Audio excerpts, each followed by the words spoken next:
Olá, bem-vindas e bem-vindos ao curso Saneamento Básico e Recursos Hídricos, Direitos e Responsabilidades. Desenvolveremos o tema A Ordem Constitucional e as Políticas Públicas Ambientais. Na primeira parte, nós falamos sobre antes da Constituição.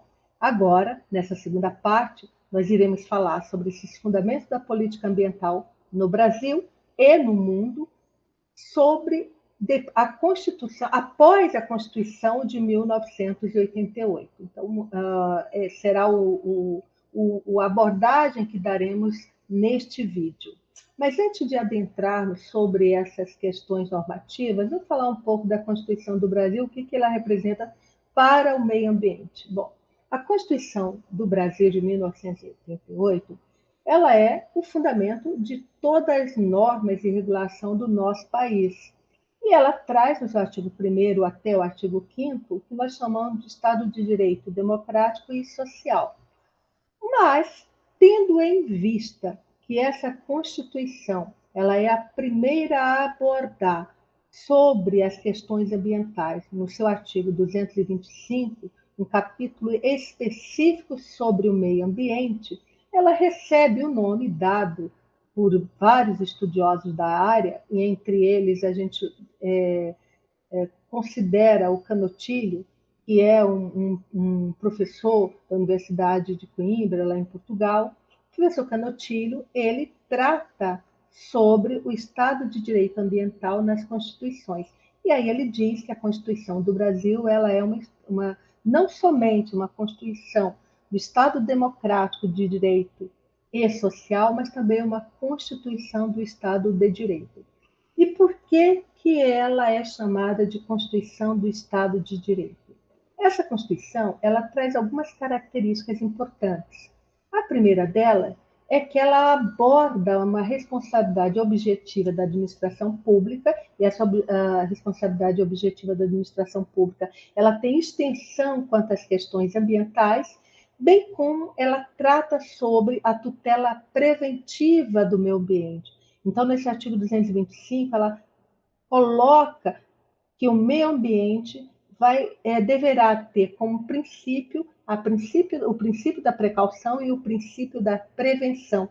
Isso dentro dessa tutela preventiva para o meio ambiente, para evitar que algum problema ambiental ele seja mitigado, se ele não houver como evitá-lo, ou então que se tome cuidados, né? Uma prevenção quando se sabe que ele irá ocorrer. Então, é por isso que o princípio da precaução e o princípio da prevenção eles são tão importantes na tutela dos direitos do meio ambiente.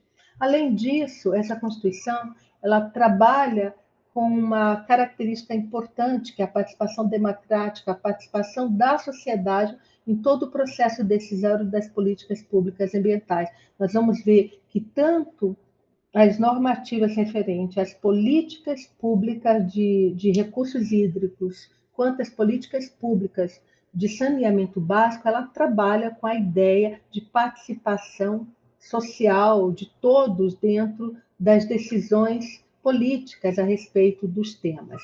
Bom, além disso, e aí é que entra nessa característica importante dela, é que essa Constituição ela é um fundamento, é o primeiro fundamento de proteção ao meio ambiente. Então, ela trabalha com um novo paradigma jurídico, que a gente chama um paradigma ético-jurídico, nas questões ambientais, tais como trabalha com a coletividade, ela traz dentro de si o conceito de futuras gerações, cuidado da proteção e ter proteção ambiental para que o que se utilize hoje seja também permitido para as futuras gerações. Trata das funções ecológicas, bem como se deve usar adequadamente todos esses recursos naturais para que eles não venham a faltar ou que eles sejam entregues para a futura geração com problemas gravíssimos na questão ambiental. trata dessa responsabilidade do Estado e responsabilidade coletiva que todos nós temos em relação às questões do planeta, o uso desses recursos. Então, todos nós somos responsáveis por ele. E por isso, devido a isso, que ela contém tanto os princípios fundamentais para a democracia, quanto princípios de natureza ambiental, ela recebe essa denominação, essa caracterização também de Estado de Direito Ambiental. Outro ponto importante que essa Constituição traz em relação aos fundamentos da política ambiental no Brasil é que ela traz dentro de si o conceito do desenvolvimento sustentável, que é esse desenvolvimento onde você preserva o meio ambiente para futuras gerações, bem como ela trabalha essa ideia de meio ambiente não só do ponto unitário, mas também do ponto de vista global, ou seja, ela trabalha que os efeitos de uma determinada sobre o meio ambiente, ele não atinge somente, não é local somente, mas ele é mundial, ele é global. Além disso, ela faz uma diferença sobre o que é o meio ambiente natural, o meio ambiente artificial, o meio ambiente cultural. Então, nós vamos ver que em várias partes da Constituição vamos encontrar essas questões referentes à proteção do meio ambiente natural, as questões referentes ao meio ambiente artificial, as questões referentes a como proteger o meio ambiente cultural, que seria esse meio ambiente cultural, e ela traz também, nesse artigo 225, os princípios da precaução e o princípio da prevenção. Então, é por isso que essa Constituição ela ganha uma característica especial e é denominado de Estado de Direito Ambiental. Bom, mas o que nós temos também ocorrendo e que vai influenciar muito as políticas do Estado em referência ao meio ambiente após a promulgação da Constituição, após 1988? Como nós falamos antes, a Conferência do Meio Ambiente Humano, a Conferência de Estocolmo em 1972, bem como o relatório Brundtland, que é de 1987, eles vão refletir diretamente toda a mudança de cultura sobre o meio ambiente que nós vamos ter. Então, uma consequência dessas conferências e desses relatórios é que nós vamos ter uma conferência que é chamada Conferência das Nações Unidas sobre o Meio Ambiente e Desenvolvimento Sustentável, que é a Rio 92, que aconteceu aqui no Brasil, foi a primeira conferência mundial em relação às questões do meio ambiente ligando com o desenvolvimento sustentável, e dessa conferência surgem alguns documentos que são importantíssimos para a formação cultural, para a formação das decisões políticas, para um novo paradigma sobre o meio ambiente. Quais são esses documentos? O primeiro grande documento que a gente vai falar, que traz é fruto da Conferência das Nações Unidas, é a Agenda 21. Depois nós temos a Convenção do Clima. Além da Convenção do Clima, foi aprovada a Convenção da Biodiversidade. E, finalmente, nós vamos ter a Declaração do Rio para o Meio Ambiente e Desenvolvimento Sustentável. Esses documentos eles são importantíssimos, eles fundamentam todas as decisões que vamos ter daí para frente sobre questões ambientais, não só no Brasil, mas o mundo inteiro vai se basear neles. E outras conferências mundiais vão surgir em consequência desses documentos. E qual delas a gente pode falar que o que surge de importante aqui?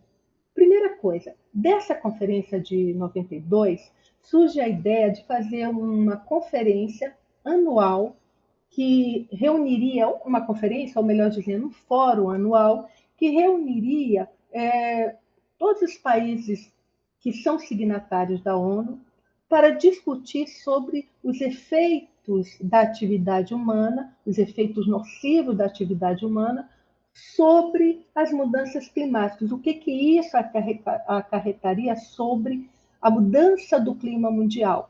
E aí surge o que nós chamamos hoje de Conferência das Nações Unidas sobre as mudanças climáticas, que recebe a denominação de COP, porque é chamada também de Conferência das Partes. E para se ter ideia, a importância delas que elas ocorrem anualmente. Então, cada ano é escolhido um país onde irá ocorrer essa conferência. Eu não vou falar da primeira, mas eu vou falar da terceira, que foi, digamos assim, uma das mais importantes, porque foi a COP de 1997, a COP3, que ocorreu na cidade de Kyoto, e que daí surge um documento importantíssimo sobre as responsabilidades mundiais dos estados sobre as mudanças climáticas, que é o Protocolo de Kyoto, que estabelece algumas questões relativas à emissão de carbono por esses países, bem como estabelece um documento que é muito falado, que é o crédito de carbono. Então, a partir do protocolo de Quioto, surgem questões referentes a como os estados serão responsabilizados, quem emite mais ou menos carbono, e a possibilidade de haver uma compensação na emissão desse carbono com o crédito de carbono, ou seja, algumas nações poderiam adquirir e também as indústrias, as empresas de modo geral, as companies de modo geral, poderiam adquirir dos países que emitem menos carbono, pagando um valor por isso, e aí compensaria a emissão de carbono.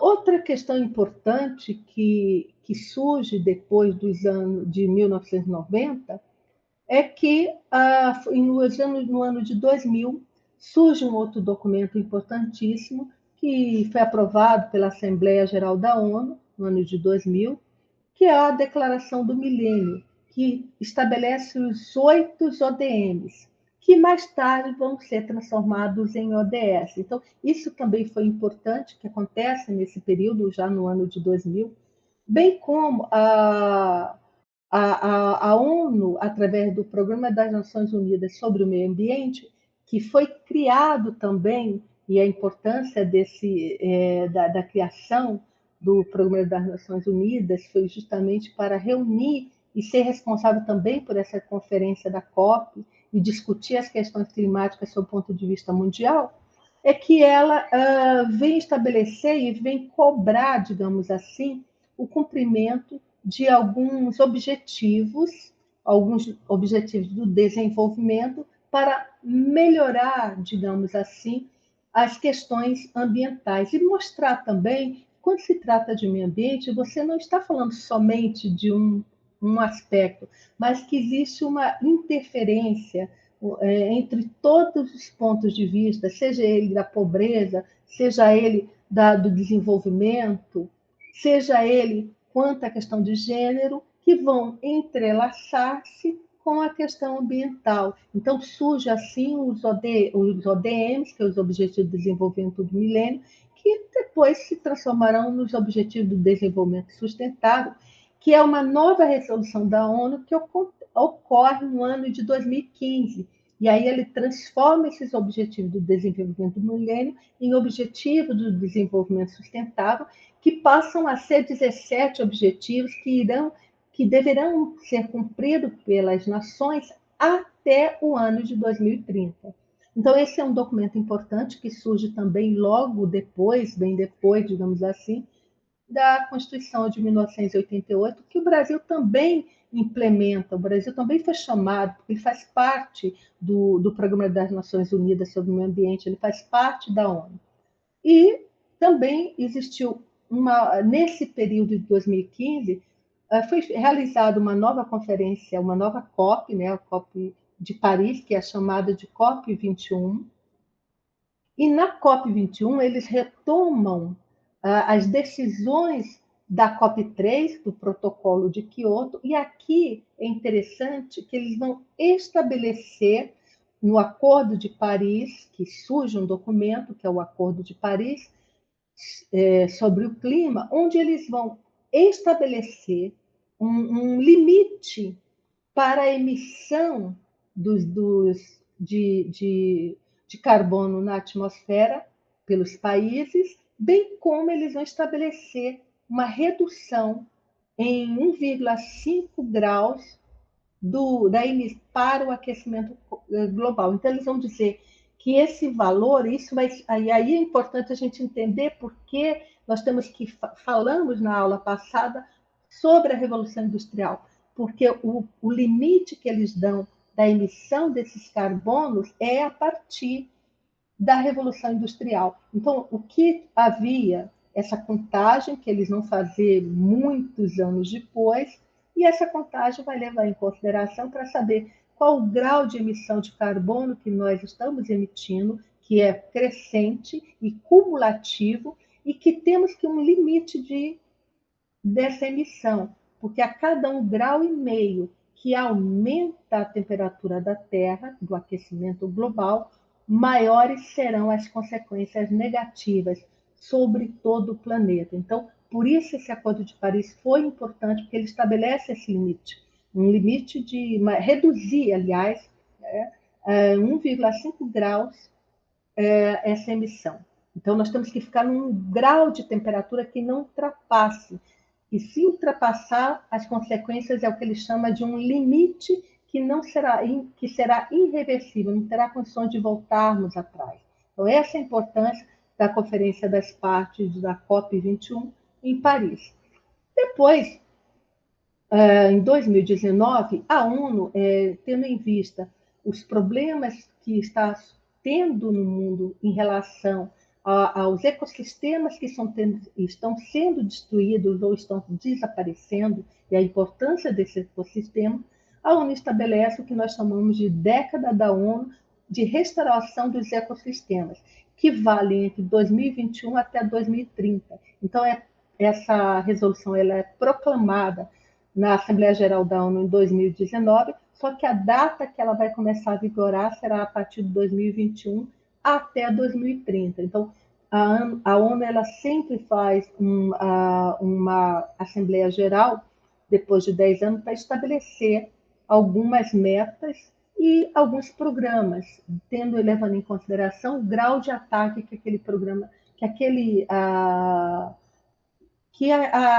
aquela discussão ela é importante para o globo terrestre.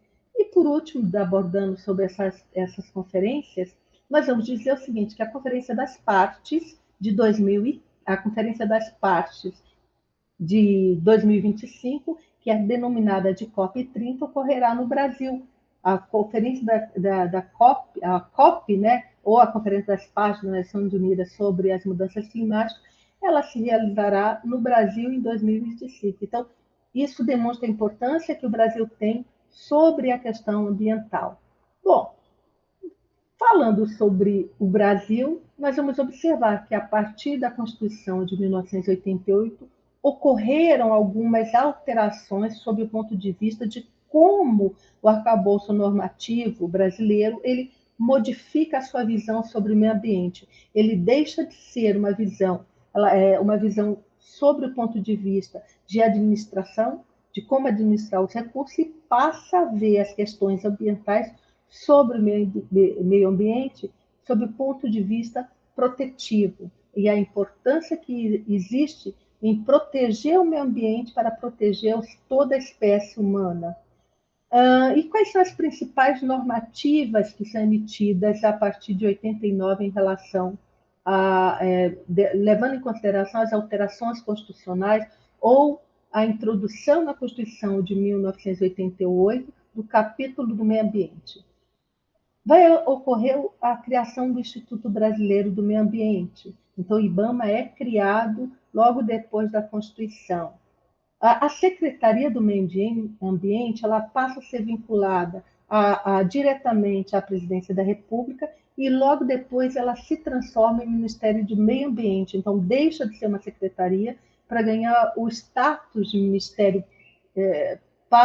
diretamente ligado com todo o staff da organização do Estado sob o ponto de vista da União.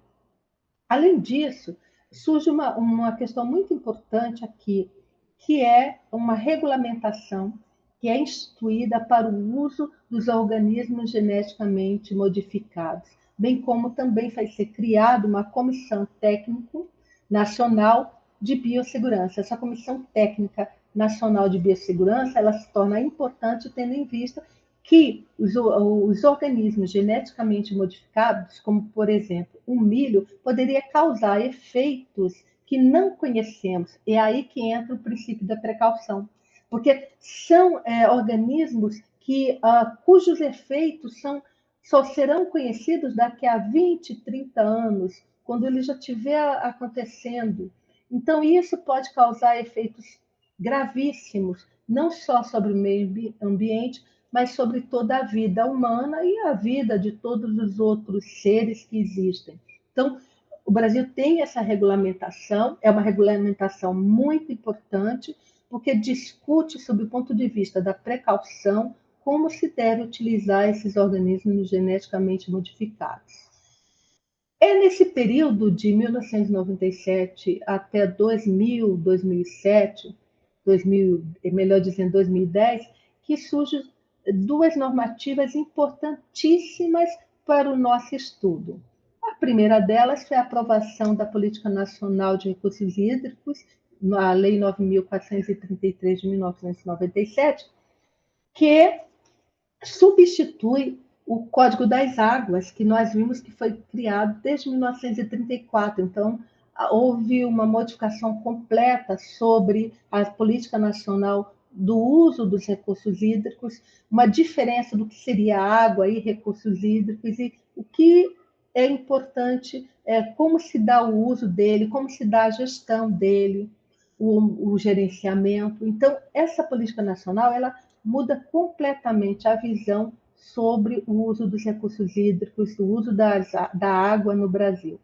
Além disso, é importante a gente ver que, logo depois, no ano de 2000, é criada a Agência Nacional de Águas, que é a ANA, a Agência Nacional de Águas. Então, ela é criada no ano de 2000, ela tinha uma competência sobre as questões relativas ao uso dos recursos hídricos, de modo geral, todos os diferentes, múltiplo uso dos recursos hídricos, enfim, as questões relativas à água. Então, a ANA, quando foi criada, ela tinha essa competência. E em 2007 é instituída a Política Nacional de Saneamento Básico, que vai mudar as questões relativas ao saneamento básico no Brasil, que até então nós não tínhamos uma política nacional realmente de saneamento básico, mas a partir de 2007, com a aprovação da Política Nacional de Saneamento Básico, haverá uma nova visão. Ocorre que, quando nós chegamos no ano de 2020, é feita uma nova alteração na Política Nacional de Saneamento Básico e também na criação, na Lei 9984 de 2000, que criou a ANA, que é um novo marco de saneamento, que traz alterações profundas na Política Nacional de Saneamento Básico no Brasil e aumenta as atribuições da ANA, que agora ela passa a ser não mais somente uma Agência Nacional de Águas, mas também a Agência Nacional de Águas e Saneamento Básico. Então, isso foi importante porque essas alterações ela complementa aquilo que os poderes públicos considerou necessário para a melhoria, seja na parte das funções da ANA, seja em relação ao saneamento básico. E mais ainda, né, percebe-se claramente que não pode se falar das águas ou dos recursos naturais sem considerar como elas serão tratadas, como elas serão devolvidas, né, aos rios, as águas serão devolvidas aos rios, aos mares, de modo geral. Então, isso foi muito importante para que a gente depois estude um pouco sobre as políticas públicas de saneamento básico. E aqui eu trago para vocês uma referência, as referências para que vocês, querendo, complementem os estudos de tudo aquilo que nós já estudamos na parte 1, na parte 2, e aquilo que nós vamos ver a partir da parte 3, que será o tópico referente à Política Nacional de Saneamento Básico, às ideias gerais, bem como a de recursos hídricos. Eu agradeço a todas e todos e convido para assistir a nossa próxima aula. Muito obrigada.